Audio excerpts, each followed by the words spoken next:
Welcome to Wicked Recaps. Today, we're venturing 140 million miles from home to the red, desolate expanse of Mars with the 2015 epic, The Martian.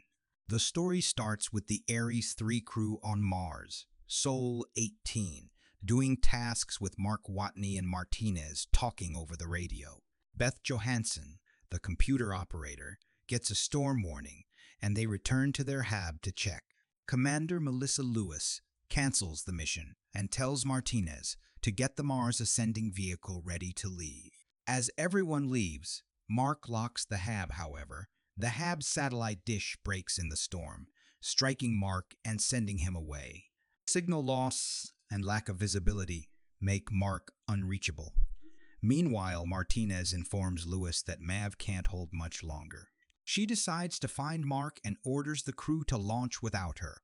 But Beck, the physicist, emphasizes that the storm's intensity wouldn't let Mark survive. The crew sadly launches without Mark, and later, NASA informs the world that Mark is dead.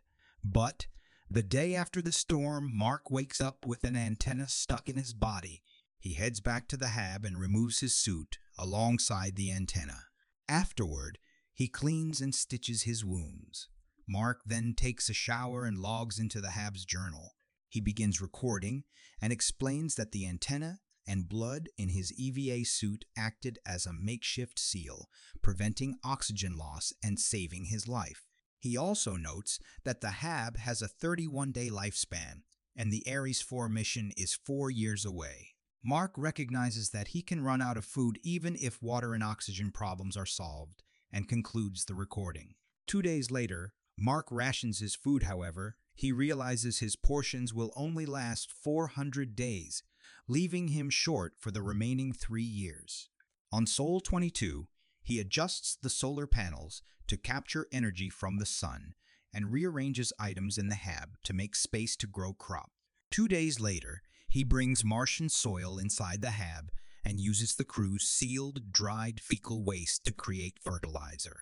A week later, he puts potatoes they had kept for Thanksgiving on the fertilized sand.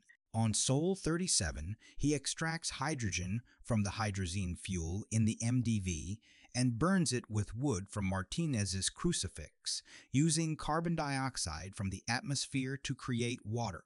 At first, he fails, but after retrying, he notices water droplets on the tarp covering the soil, and a tiny sprout emerges after a week. On Earth, Mars mission director Vincent visits NASA's director, Teddy, to bring back the equipment from Mars. Teddy worries about showing Mark's body on TV. Vincent suggests framing the mission as bringing Mark's body to gain funding and sympathy. At NASA, Mindy Parks spots altered images of Ares 3's landing site on Sol 18 and Sol 58. She calls Vincent Teddy and PR director Annie. Vincent believes Mark is alive. Annie suggests checking with Lewis, but Teddy wants the crew to focus on their mission to return in 10 months. Teddy mentions that legally, they have to release pictures within 24 hours publicly.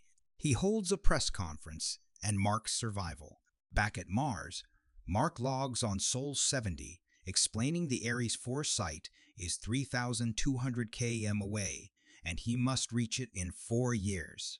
Mark connects the batteries to the rover and reveals that it can only go 35 km before recharging back at the hab.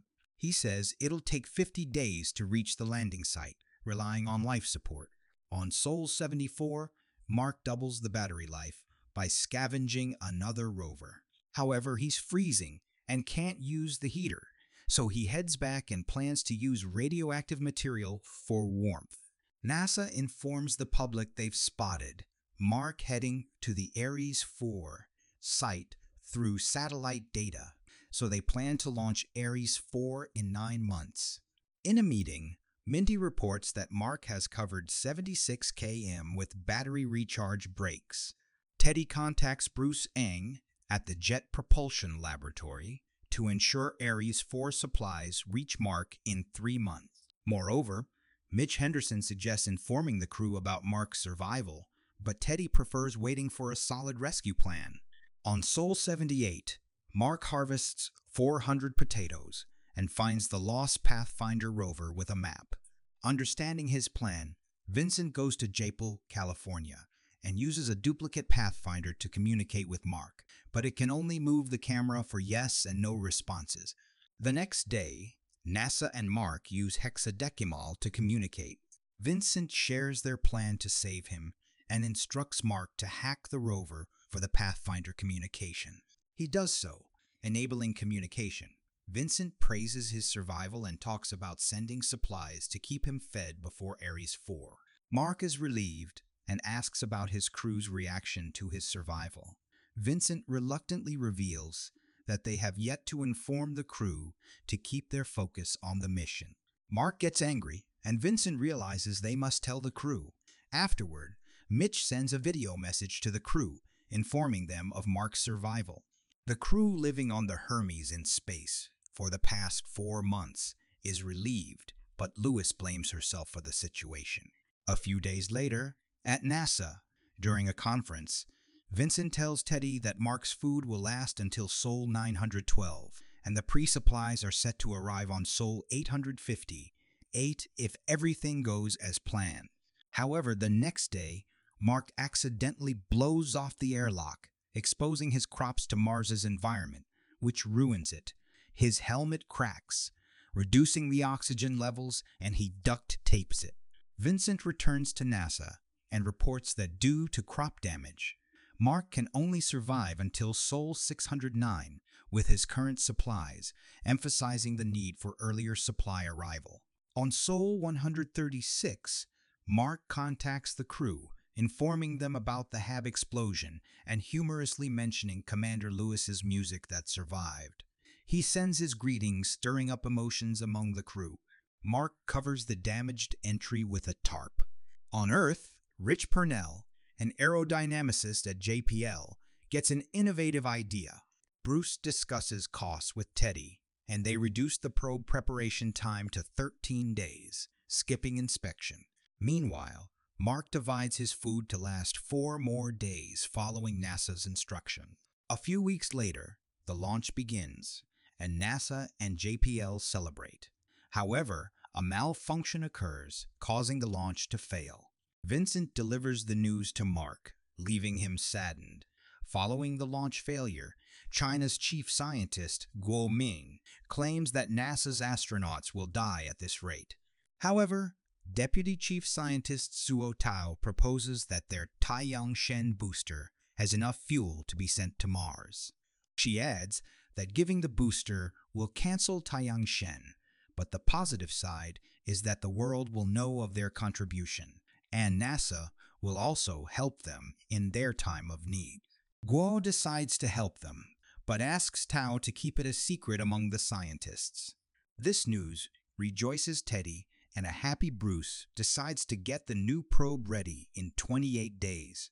On the other side, the calculations Rich has been doing prove to be correct, and he flies to NASA. In a meeting with Vincent, Annie, Teddy, and Mitch, Rich proposes changing the Hermes course to reach Mars by Sol 561. They can use the Taiyang Shen booster to resupply the Hermes before it heads to Mars. Mark can use the Ares 4 MAV on Mars to rejoin the crew. The downside is the crew will take 500 more days to return home. Teddy is still determining whether to send Taiyang Shen to Mark or follow Rich's plan. So, Mitch suggests involving the crew, but Teddy prefers sending Taiyang Shen to Mark. On the Hermes, Vogel asks Johansson to check messages, but they discover that someone sent them Rich Purnell's maneuver instead. The team decides to proceed with Rich's plan, prioritizing Mark's life. Lewis sends a message to NASA announcing their return to Mars. On Sol 219, Mark records Rich's plan and recognizes his rover's limitations for the journey to the Ares 4 site. With NASA's remote guidance, Mark modifies his rover. Afterward, following Rich's plan, Mitch and Teddy head to CNSA and launch Taiyang Shen successfully. Back in the Hermes, as Taiyang Shen reaches, Martinez successfully attaches it, and they set off on their journey to Mars' orbit. 7 months later, on Sol 461, Mark shuts down the HAB system and begins his journey, taking breaks to recharge the solar panels. Back on Earth, Bruce shows Vincent the MAV Mark will use, suggesting it needs to be lighter. Bruce removes excess sheets, control panels, and the metallic top, recommending a tarp. He explains that Mark must stay in his spacesuit as Martinez from the Hermes will operate the MAV remotely. On Sol 538, Mark reaches the site and logs about their daring plan, noting the need to run faster than anyone in space. He then modifies the MAV as instructed, removing all unnecessary items.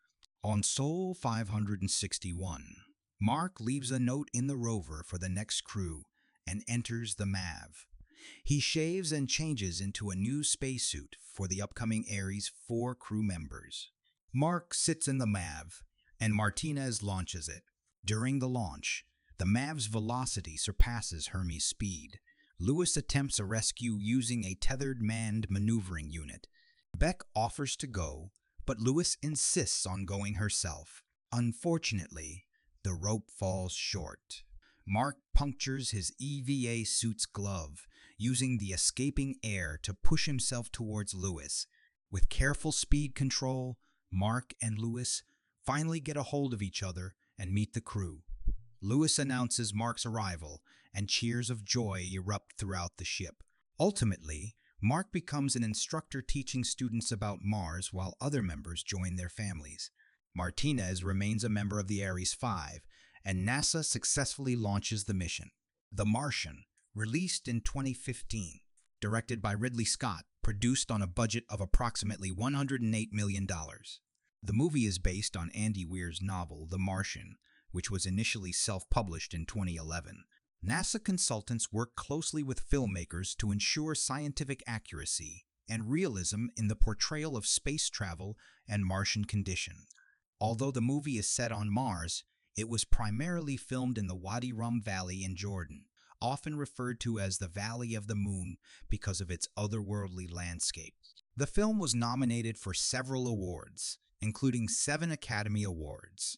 While it didn't win in categories like Best Picture or Best Actor, it was widely recognized for its achievements in both storytelling and technical execution.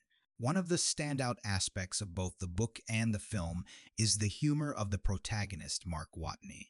His comedic take on dire situations provided an unexpected but welcome juxtaposition to the life and death stakes of his situation. Thank you for watching. Subscribe if you'd like to see more videos like this. Turn on the notifications and leave a like to help the channel out.